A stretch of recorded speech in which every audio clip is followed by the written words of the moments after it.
Hi friends, Karthi Revathi சீரியலை பற்றி தான் இந்த வீடியோவில் நம்ம பார்க்க போகிறோம். வாங்க வீடியோக்குள்ளே போகலாம். வீடியோக்குள்ளே போகிறதுக்கு முன்னாடி ஒரு சின்ன ரிக்வஸ்ட், நம்மளோட சேனலை சப்ஸ்கிரைப் பண்ணாமல் இருந்தால் மறக்காமல் சப்ஸ்கிரைப் பண்ணிக்கோங்க. அப்போ தான் நான் போடுற உடனுக்குடன் நோட்டிஃபிகேஷன் வீடியோ உங்களுக்கு வரும். இப்போ வாங்க என்ன நடக்குதுன்னு சொல்லிட்டு பார்க்கலாம். இப்போ பார்த்தீங்கன்னா நம்மளோட சாமுண்டீஸ்வரி வீட்டில் இருக்க எல்லாருமே திட்டுறாங்க. எதுக்காக நான் என்கிட்ட சொல்லாமல் எல்லாருமே சேர்ந்து ரேவதியோட வீட்டுக்கு போயிட்டு வந்தீங்க. அப்போது என் மேலே உங்களுக்கு மரியாதை இல்லையா? இனிமேல் இப்படி பண்ணீங்கன்னு வச்சுக்கோங்களேன், என்னை விட உங்களுக்கு யாரும் இருக்க மாட்டாங்க அப்படின்னு சொல்கிறாங்க. அதை கேட்டுட்டு நம்மளோட சுவாதி சும்மா சொல்லாதீங்க, உங்களுக்கு அக்கா முக்கியம், அக்காவுக்கு மாமா முக்கியம், என்னை பற்றி யாராவது யோசிச்சிங்களா? இன்றைக்கி என்னோட பிறந்த நாள், ஒரு கேக்காவது வாங்கி கொடுக்கணும்னு உங்களுக்கு தோணுச்சா அப்படின்னு சொல்லிட்டு கேட்குறாங்க.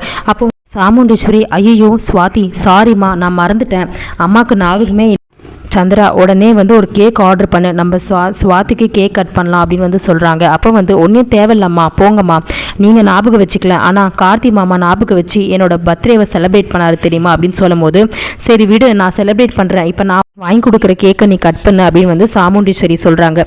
அதுக்கு சுவாதி, ஒன்றே வேண்டாம்மா விடுங்க அப்படின்னு சொல்லிட்டு சொல்லும் போது நம்மளோட சாமுண்டீஸ்வரி சொல்கிறாங்க, அப்போது கார்த்தி வாங்கி கொடுக்குற கேக்கை கட் பண்ணுவேன், பெத்த அம்மா நான் வாங்கி கொடுக்குற கேக்கை நீ கட் பண்ண மாட்டேன் அப்படின்னு சொல்லும் போது, அம்மா அதுக்கு இல்லைம்மா, போதும்மா, செலிப்ரேஷன்லாம் முடிஞ்சுது, இதுக்கப்புறம் எதுக்கு, அதனால தான் சொன்னேன், நீங்கள் வேறு எதனா கிஃப்ட் வேணால் எனக்கு வாங்கி கொடுங்க அப்படின்னு சொல்கிறாங்க. சரிம்மா, உனக்கு ஸ்பெஷல் கிஃப்டாக வாங்கி தரேன் அப்படின்னு சொல்லிட்டு இந்த கதையை முடிச்சிடுறாங்க. இன்னொரு பக்கம் பார்த்திங்கன்னா நம்மளோட கார்த்தி ரேவதியை காட்டுறாங்க. இப்போ பார்த்திங்கன்னா பாட்டி ஃபுல்லாகவே எல்லாரையும் சாப்பிட வச்சு தான் அமிச்சாங்க. இருந்தாலும் ரேவதிக்கு ஒரு ஏக்கமாகவே இருக்குது. எல்லாரு கூடயும் இருந்துட்டு இப்போ தனியாக இருக்கிறத நினைக்கும் போது ரேவதிக்கு கொஞ்சம் மனசு கஷ்டமாக இருக்குது. கார்த்தி ஆறுதல் சொல்லிட்டு இருக்காங்க. என்ன ரேவதி, எதுக்காக கஷ்டப்படுற? எல்லாரையும் வர சொல்லி நீ நினச்சப்ப நீ பாரு, அதில் ஏன் கஷ்டம் உனக்கு அப்படின்னு சொல்லும் போது, இல்லை மாமா, திடீர்னு எல்லாரும் கிளம்புனதுக்கப்புறம் நான் தனியாக இருக்கிற மாதிரி ஃபீல் பண்ணுறேன் அப்படின்னு சொல்கிறாங்க. இங்கே பாரு, அதெல்லாம் ஃபீல் பண்ணாத, கண்டிப்பாக இன்னொரு வாட்டி கூப்பிட்டா எல்லாரும் வராமையே போயிட போகிறாங்க அப்படின்னு சொல்கிறாங்க. இப்போ நம்ம சந்திரகலா என்ன பண்ணுறாங்கன்னா சிவனாண்டியை பார்க்குறதுக்கு போகிறாங்க. சிவனாண்டி பார்த்திங்கன்னா வீட்டில் இருக்கார்.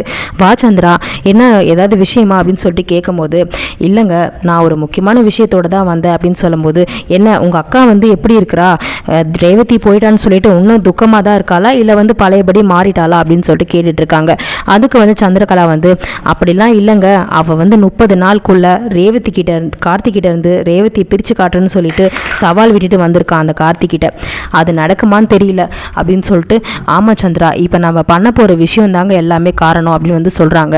அப்படி என்ன விஷயம் அப்படின்னு சொல்லிட்டு நம்மளோட சிவனாண்டி கேட்கும் போது சந்திரகலா சொல்கிறாங்க, ஃபஸ்ட்டு நம்ம கார்த்தியும் தனியாக கார்த்தியை நம்ம எதிரியாக நினச்சி பழி வாங்கிட்டு இருந்தோம். இப்போது நம்ம சாமுண்டீஸ்வரியும் தனியாக பழி வாங்கிட்டு இருந்தோம். ஆனால் இப்போது 2 பேருக்கும் பதிலடி கொடுக்குற மாதிரி நம்ம ஒரு பழி வாங்கணும் அப்படின்னு சொல்லும்போது சிவனாண்டி விழுந்து சிரிப்பார். என்னங்க, நான் இவ்வளோ சீரியஸாக சொல்லிட்டு இருக்கேன், நீங்கள் சிரிக்கிறீங்க அப்படின்னு சொல்லிட்டு கேட்கும்போது, இன்னும் என்ன சந்திரகலா, நம்ம ஏற்கனவே தனித்தனியாக 2 பேரையும் எதிரியாக நினச்சி நம்ம 2 பேர் பிளான் போட்டப்போதே ஒன்றுமே நடக்கலை.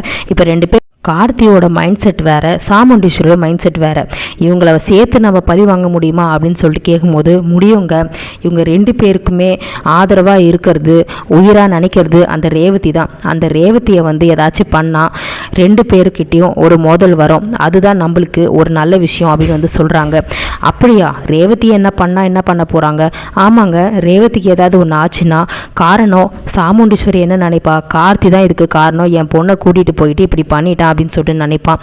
இன்னொரு பக்கம் சாமுண்டீஸ்வரி, ரேவதிக்கு ஒன்று ஆச்சுன்னா சாமுண்டீஸ்வரியால் தாங்க முடியாது, ஆனால் கார்த்தியாலையும் தாங்க முடியாது. இப்போது தனிப்பட்ட முறையில் 2 பேருக்கும் மோத வைக்கிறதுக்கு இதுதாங்க விஷயம், நம்ம ரேவதி ஏதாச்சும் ஒன்று பண்ணியே ஆகணும்னு சொல்லிட்டு முடிவெடுப்பாங்க. ஏன்னா 2 பேருக்குள்ளேயும் பிரச்சனையை ஒன்றும் உண்டாக்கணும் அப்படின்னு சொல்லிட்டு. ஏன்னா கார்த்தி நினைப்பார், சாமுண்டீஸ்வரி தான், அதாவது அத்தை தான் 2 பேரையும் பிரிக்கிறதுக்கு இப்படி ரேவதியை பண்ணிட்டாங்கன்னு சொல்லிட்டு நினைப்பாங்க. அப்போ 2 பேருக்குள்ளேயும் மோதல் வரும். அந்த நேரத்தில் தான் நம்ம 2 பேரையும் மோத வச்சு இந்த குடும்பத்தை பிரிக்கணும் அப்படின்னு சொல்லிட்டு நினைப்பாங்க. சரி நீ சொல்கிற பிளான் படி பண்ணுவோம், முதல்ல என்ன பண்ணணும்னு சொல்லிட்டு முடிவு எடுத்துகிட்டு நான் சொல்கிறேன்னு சொல்லிட்டு அதோடு இந்த விஷயத்தை முடிச்சிடுறாங்க. இன்னொரு பக்கம் நம்மளோட ரோகிணிக்கு வளகாப்பு வந்து நேரம் நெருங்கிட்டு இருக்குது. அப்போது சாமுண்டீஸ்வரியும் சந்திரகலாவும் பேசிகிட்டு இருக்காங்க. ஆமாம் சந்திரகலா, எனக்கு ஞாபகமே இல்லை, இப்போ வேறு ரோகிணிக்கு 9ஆம் மாதம் வந்துட்டுருக்கு. நம்ம வந்து நல்ல நாள் குறித்து இந்த மாதமே வளகாப்பு பண்ணணும். அதுக்கு நாள் எப்படியாச்சும் குறிச்சாகணும். அதை நான் மறந்தே போயிட்டேன் பாரு, எனக்கு ஞாபகம் இல்லை. சரி, நான் தான் ஞாபகம் இல்லை, வீட்டில் இருக்க இத்தனை பேர் யாராச்சும் ஒருத்தங்களாவது இதை பற்றி ஞாபகப்படுத்தினாங்களா? நானே எல்லாத்தையும் இந்த வீட்டில் முன்னேன்னு பண்ணால் கூட எனக்கு மரியாதை இருக்காது அப்படின்னு சொல்லிட்டு பேசிகிட்டு இருக்காங்க. சரி விடுக்கா, அதுதானே, அது என்ன பிரச்சனை, நம்ம வந்து கரெக்டாக பண்ணிவிடுவோம் அப்படின்னு சொல்லிட்டு சரி நாளைக்கே ஜோசியரை போய் பார்க்க போவோம்னு சொல்லிட்டு ரெடி ஆவாங்க. இப்போ வந்து பார்த்திங்கன்னா நம்மளோட சாமுண்டீஸ்வரி சொல்லுவாங்க, எல்லாரும் வீட்டில் இருக்கீங்க தவிர ஆனால் ஒருத்தர் கூட இந்த வீட்டில் அக்கறையே கிடையாது. ரோகிணிக்கு வளகாப்பு பண்ணணும்னு சொல்லிட்டு யாருக்காவது அக்கறை இருக்கா அப்படின்னு சொல்லிட்டு சொல்லும்போது, மாப்பிள்ளை இப்படி புருஷன் சொல்லிட்டு என் பொண்ணுக்கு இருக்கிறீங்க, ஒரு வருஷமாவது என்கிட்ட சொன்னீங்களா?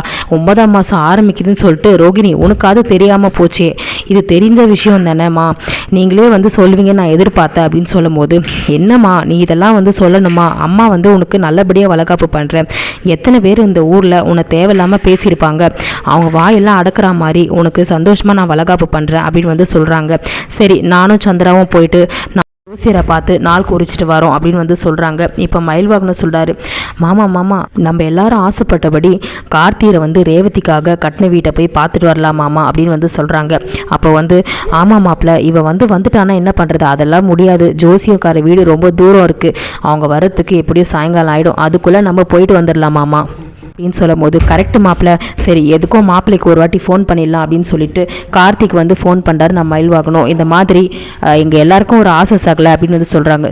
சொல்லுங்க என்ன விஷயம் அப்படின்னு சொல்லிட்டு கேட்கும்போது, நீ வந்து ரேவதிக்காக கட்டின வீட்டை பார்க்கணுன்ட்டு எல்லாருக்கும் ஆசையாக இருக்குது, நாங்கள் வரலாமா அப்படின்னு சொல்லிட்டு கேட்கும்போது, என்னங்க வரலாமான்னு கேட்குறீங்க, அது உங்கள் வீடு மாதிரி, உங்கள் பொண்ணு வாழ போகிற வீடு, அது ரேவதிக்காக மட்டும் இல்லை எல்லாருக்காகவும் நான் சேர்த்து தான் கட்டினேன், நீங்கள் எத்தனை நாள் வேணால் இருக்கலாம் வந்து அப்படின்னு வந்து சொல்கிறாங்க. சரி நாங்கள் உடனே கிளம்பி வரோம்.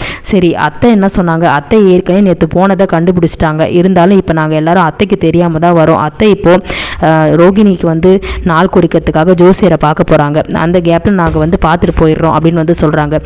அப்படியா, சரி நான் இந்த விஷயத்தை ரேவதி கிட்ட சொல்கிறேன் அப்படின்னு சொல்லிட்டு சொல்லும் போது, என்னம்மாம்மா என்ன விஷயம், ஏதாவது முக்கியமான விஷயமானு சொல்லிட்டு கேட்கும்போது, இல்லை ரேவதி எல்லாரும் வந்து நான் உனக்காக கட்டின வீட்டுக்கு வந்து வராங்களா அப்படின்னு சொல்லிட்டு சொல்கிறாங்க. அப்படியா மாமா அப்படின்னு சொல்லிட்டு ரேவதி சொல்கிறாங்க. பாட்டி நீங்களும் வாங்க, நம்ம எல்லாரும் சேர்ந்து போயிட்டு வந்துடலாம் அப்படின்னு வந்து ரேவதி சொல்கிறாங்க. அதுக்கு வந்து கார்த்தி வந்து, ஆமாம் பாட்டி நீங்களும் வீடை பார்க்கல, வாங்க வந்து பாருங்கள் அப்படின்னு சொல்லிட்டு சொல்லும்போது, வரேன்யா அவங்க கூட இருந்து நான் நேரத்தை கழிக்கிறத விட அப்படி என்ன எனக்கு வேலை இருக்குது அப்படின்னு சொல்லிட்டு பாட்டி சொல்கிறாங்க.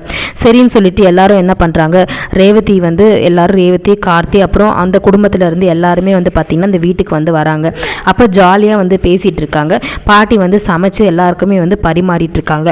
இன்னொரு பக்கம் வந்து ரேவதி வந்து, உனக்கு ஏதாவது டான்ஸ் ஆட தெரியுமா அப்படின்லாம் கேட்குறாங்க. அப்போ வந்து, மாமா அக்காவை என்ன நினச்சிங்க, அக்கா வந்து சூப்பரான பரதநாட்டியம் வந்து செம்மையாக ஆடுவாங்க, அவங்க எவ்வளோ கப்பு வாங்கியிருக்காங்க தெரியுமா, அக்கா நீ ஆடி பார்த்து ரொம்ப நாள் ஆச்சுக்கா, தயவுசெய்து எனக்காக ஆடி காட்டுக்கா அப்படின்னு சொல்லிட்டு சுவாதி வந்து கேட்குறாங்க. போடி வேண்டாம் அப்படின்னு சொல்லிட்டு சொல்லும் போது, ஒரே ஒரு வாட்டி மாமா நீங்களாவது சொல்லுங்களா அப்படின்னு சொல்லிட்டு கேட்கும் போது, எல்லாரும் ஆசைப்பட்டு கேட்குறாங்களே ரேவதி, நீ ஏன் வந்து தயக்கப்படுற, இது நம்ம வீடு தானே, எல்லாரும் தானே இருக்கோம் நம்ம கூட இருக்கவங்க, அப்புறம் என்ன நம்ம குடும்பத்தில் இருக்க ஆள் தானே இருக்காங்க, ஆடிக்காமே அப்படின்னு சொல்லும் போது, நம்ம ரேவதி என்ன பண்ணுறாங்க, பரதநாட்டியத்தை அவ்வளோ அழகாக ஸ்டெப் போட்டு வந்து ஆடுறாங்க. உண்மையிலே வந்து பார்த்திங்கன்னா நம்மளோட ரேவதி பரதநாட்டியத்தை கற்றுக்கிட்டா மாதிரி இல்லை, பரதநாட்டியம் வந்து அவங்க ஒரு சூப்பரான ஒரு பரதநாட்டியம் டீச்சர் மாதிரி ஆடுறாங்க. இப்போ இதெல்லாம் பார்த்துட்டு பாட்டி வந்து ரேவதி வந்து அவ்வளோ அழகாக ஆடுறதை எல்லாரும் வந்து பார்த்து ரசிச்சிட்டு இருக்காங்க. பாட்டி வந்து பார்த்திங்கன்னா உண்மையிலே ரேவதி வந்து சலங்கெல்லாம் கட்டிட்டு பரதநாட்டியம் ட்ரெஸ் எல்லாம் போட்டுட்டு ஆடுற மாதிரி நினச்சி பார்க்குறாங்க. கார்த்தி வந்து பார்த்திங்கன்னா ரேவதியை வந்து அவ்வளோ அழகாக வந்து பார்த்துட்டு இருக்காரு. ரேவதி இவ்வளோ அழகாக ஆடுவாங்களா அப்படின்னு சொல்லிட்டு கார்த்தி வந்து பார்த்துட்டே வந்து இருக்காரு. அப்போ வந்து பார்த்திங்கன்னா ரேவதி வந்து இந்த மாதிரி ஆடுறத பாட்டியும் வந்து பார்த்திங்கன்னா வேறு மாதிரி வந்து நினச்சி பார்க்குறாங்க. அதாச்சும் ரேவதி அம்மன் முன்னாடி இந்த மாதிரி பரதநாட்டிய கோலத்தில் வந்து ட்ரெஸ் எல்லாம் போட்டு நகைலாம் போட்டுட்டு ஆடுற மாதிரி நினச்சி பார்க்குறாங்க. கார்த்தி வந்து, ரேவதி நீ இவ்வளோ அழகாக ஆடுவியா, எனக்கு தெரியவே தெரியாது ரேவதி, சூப்பராக இருக்குது உன்னோட டான்ஸ் அப்படின்னு வந்து சொல்கிறாங்க. அப்போ ரேவதி வெக்கப்பட்டுட்டு கீழே குடிஞ்சிடுறாங்க. அப்போ சுவாதி, அக்காவுக்கு வெக்கம்லாம் வருதா பாத்தியா, மாமா புகழ்ந்ததுக்கப்புறம் அக்காவுக்கு வெக்கம்லாம் வருது பாத்தியாக்கா, அக்காவுக்கு பாத்தியா எவ்வளோ வெக்கம் வருது அப்படின்னு சொல்லிட்டு ரோகிணி கிட்ட சொல்கிறாங்க. ஆமாம் நானும் இப்போ தான் நோட் பண்ணுறேன். இந்த விஷயம் முடிஞ்சதுக்கப்புறம் அடுத்தது என்ன நடக்க போகுதுன்னா ரோகிணியோட வளகாப்பு கதை. வெயிட் பண்ணி பார்க்கலாம்.